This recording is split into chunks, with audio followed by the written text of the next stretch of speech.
I'm Jessica Henderson. I am the Director of Science for Instruction Partners. And today I have with me Jody Bintz, the Associate Director for Strategic Partnerships and Professional Learning with BSCS Science Learning. And thank you, Jody, for being here today. I truly appreciate your contribution to this series, Rethinking Intervention. So, from your experience, what do you know works in the job of advancing student learning in science? And yeah, let's just start with works. We'll go to not works a little bit later. But what do you know works in that job? So what I know works is a student-centered approach that involves an instructional model with an intentional accessing and engagement of student thinking to get their ideas out on the table. So you have, for not only yourself as the teacher, but other learners in the class, you know what kids are thinking, or at least you have some good ideas about what kids are thinking. And you bring to that access, engagement, surfacing of student thinking, a pretty deep understanding, a rich background in pedagogical content knowledge, so that you are aware of common student ideas, what we might have called back in the day misconceptions. So you're aware of those, you're listening for those, and then you have high quality instructional materials that then help guide student learning in ways that allow them to have those transformative learning experiences. In other words, their thinking, their ideas are changed in substantive ways toward more scientifically accurate explanations of phenomena, solutions to problems, and there are ample opportunities for figuring out, for sense making, ample opportunities to actually apply those important science ideas and practices that are being developed in other contexts. In other words, it ain't about the one phenomenon, it's about understanding those important science ideas and practices in ways that allow kids to transfer them to other situations, other settings, because so help me Jesus, we need more scientifically literate citizens. Oh, yes. I take our current situation as a personal failure. We need them to be able to, we need kids, we need all learners to be able to apply those really important ideas and practices in other contexts, which is part of the learning, which means it can't be just about the one phenomenon. It has to be, learning experiences have to include those opportunities for transfer, opportunities for use and apply. And then I think how you started this was you said something about reflecting on learning. Kids need that opportunity too, to be metacognitive about their processes. And I know I just used 1,000 big words. But you asked me what I thought, so I told you. I did. And I'm wondering, because you said one thing within that response, you talked about high quality materials. And I wonder, in thinking about the many big things that work, what is the role of high quality materials in allowing or supporting teachers in being able to do all of those things that you spoke of, to provide those opportunities to figure out, to put ideas on the table? So that probably goes back to my teaching career. I started my teaching career with a set of 5 textbooks for my 5 preps, and I taught from those textbooks. It was a very teacher-centered, textbook-driven teaching and learning. It wasn't until I started workshopping with the Eisenhower Funds that I got access to high-quality instructional materials that actually engaged my students as learners in a more, I didn't pull it off well, but in a more student-centered approach with more authentic learning opportunities. I could name some of those workshops. I did a thing on the mechanical universe, which was very powerful. I did a thing with some NASA resources, again, very powerful, that I would then turn into replacement units in my classroom. Mm-hmm. And some other programs like those, where I saw kids who were pretty disengaged, and rightly so, pretty disengaged, come alive, Yeah. and thought, hey, there's something to these materials. And I could not pull that off myself. I was not a curriculum developer by in anybody's shape of the imagination. And I'm still not. Even with all I know and all I'm able to do, I'm not a classroom curriculum developer. I can develop the heck out of PD curriculum. Yes, you can. But I'm not a classroom curriculum developer. I'm not quite creative in that way. But I'll tell you what, I can make instructional materials better. I do know how to do that. So, I think my beliefs changed because I realized that I didn't have to be a curriculum developer to be a good teacher. Yeah. And I saw the power of high quality instructional materials in my own classroom. And then the opportunity to work with BSCS prior to my joining the staff was another sort of watershed event where I came to appreciate what high quality instructional materials really were at a program level, not so much the replacement units that I was sort of doing in my classroom, but at a program level. And then I drank the Kool-Aid. I joined BSCS, and everything else is now in the rearview mirror. Yeah. I've been thinking through not only the impact that high quality instructional materials could have potentially for science teachers nationally, especially if we can figure out how to make access to them um, across K-12 more prevalent. And that a lot of that is just around having instructional materials across K-12 that are in existence and that are open to teachers to use. But as we have gone into this very unique time in education, we'll call it Well, unique. I got to go back. I got to go back, though, because it's not just access to free instructional materials, high quality High instructional quality, materials. yes. It's the professional learning that goes alongside them. Because especially in our current, and when I say current situation, I mean high quality instructional materials designed for NGSS. This is a significant shift in teaching and learning. And most teachers are, most teachers just aren't fully prepared to take that on. And I am not criticizing teachers. Oh my goodness, I am not doing that. But what I am saying is that teachers need high quality professional learning, curriculum-based professional learning to go along with those materials so that they're able to provide that kind of student-centered, phenomena-driven, problem-driven, three-dimensional teaching and learning that takes a lot of time, takes a lot of listening, and some pretty significant shifts in practice. So it's professional learning alongside access. I love that. I love that distinction.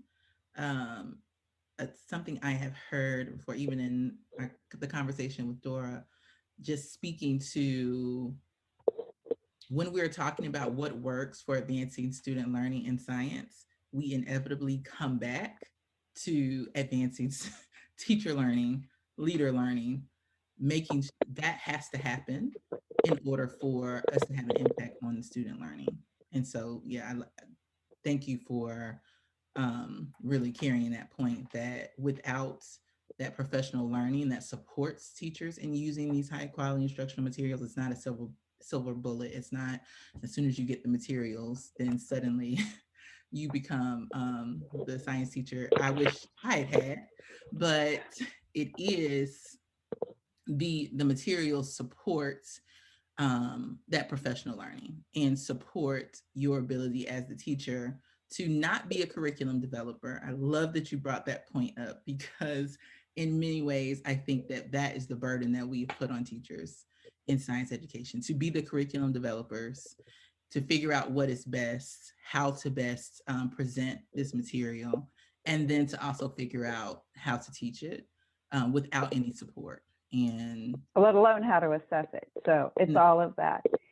And I think high quality instructional materials provide a lever for systemic change, and it becomes an equity issue when some students have void of, in a void of high quality instructional materials. It's sort of like every teacher for themselves in many cases, not all cases, but in many cases. So if you get a teacher who's pretty good at cobbling together material, then those kids get a better learning experience. Mhm. But if you're in a classroom like mine, where I was not good at that, I think I provided my kids with lower quality learning experiences. And that is a crying shame. So the use of high quality, or the selection and adoption, and by adoption I mean broad and effective use throughout a district. Getting those high quality instructional materials in the hands of teachers prepared to use them is absolutely critical to equitable learning experiences. Now, elementary teachers, middle school teachers, high school teachers may have slightly different needs. Elementary teachers tend to have greater needs in terms of content deepening. Mhm. High school teachers may have greater needs around PCK. In other words, what's the pedagogical content knowledge that I need to support kids in figuring out these problems? But teachers frequently don't bring to their classrooms the kinds of learning experiences that we're talking about for themselves. And so ensuring that teachers have had opportunities to learn is also an equity issue, because we want all teachers to be prepared to use high quality instructional materials. It's good for kids, but it's good for all kids. It becomes a way of attending to inequities at a systems level, all the way down to classroom interventions. Yeah. A slight pivot, but I think still connected. As when we're thinking about 2020 and starting around Mm. March, students have been in a variety of instructional situations. And as educators, we're starting to, well, we have been thinking about how do we support students through disrupted learning, and what approaches should we hold on to versus what do we let go of in order to fully embrace the context and the situation that students and teachers and leaders find themselves in. What would you say are the approaches that we have to hold on to that will support us in um, supporting students through this disrupted learning? Regardless of the audience with whom we're working, we have to initially care about people. The disruptions are significant. People in general are at risk.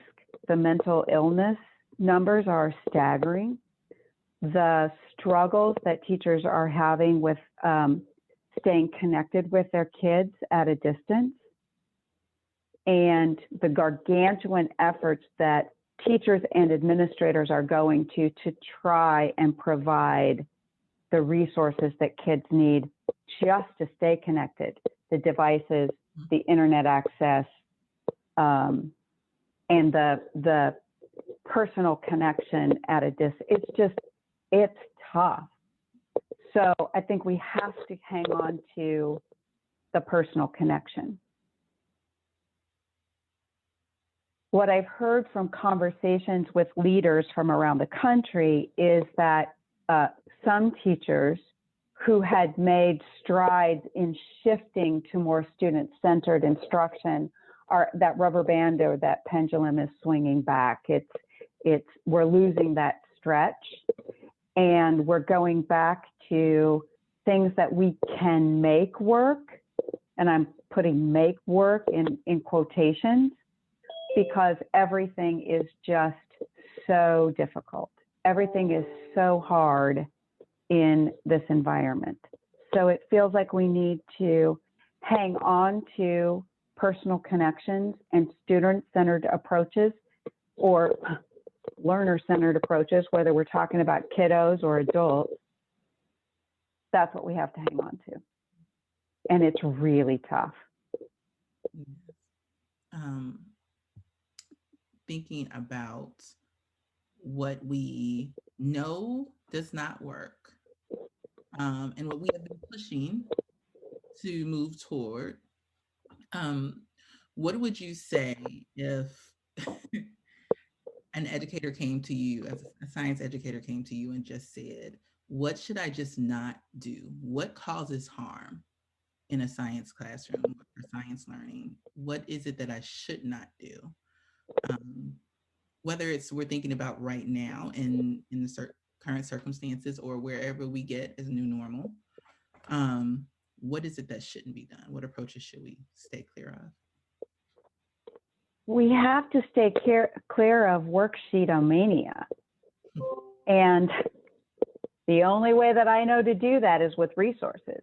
You've got to have Zoom meetings where you can go into breakout rooms so that you can get groups of kids talking in smaller groups. And maybe you need some adults to help monitor that so that all kids are safe in those breakout rooms. And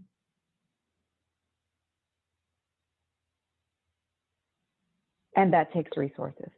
Kids need the resources at home to be able to have the bandwidth to do that. And we need a culture where having your cameras on is okay. And I know it's not okay in all places. If I had the answer, I would be giving it away for free, because I don't have the answer. This is so hard. It's hard for adults. And what I think we cannot do is expect kids to be on Zoom for 6 or 8 hours a day doing worksheets, because oh my gosh, I'm on Zoom 10 hours a day, and it's killing me. And I get to lead conversations, and I get to learn from great, amazing people, and we get to figure things out together. And it's still hard to be on for that long. So I don't know what the answers are. The answers are wearing masks, staying distanced, getting that vaccine out. And getting back to some sort of sense of normalcy. Great.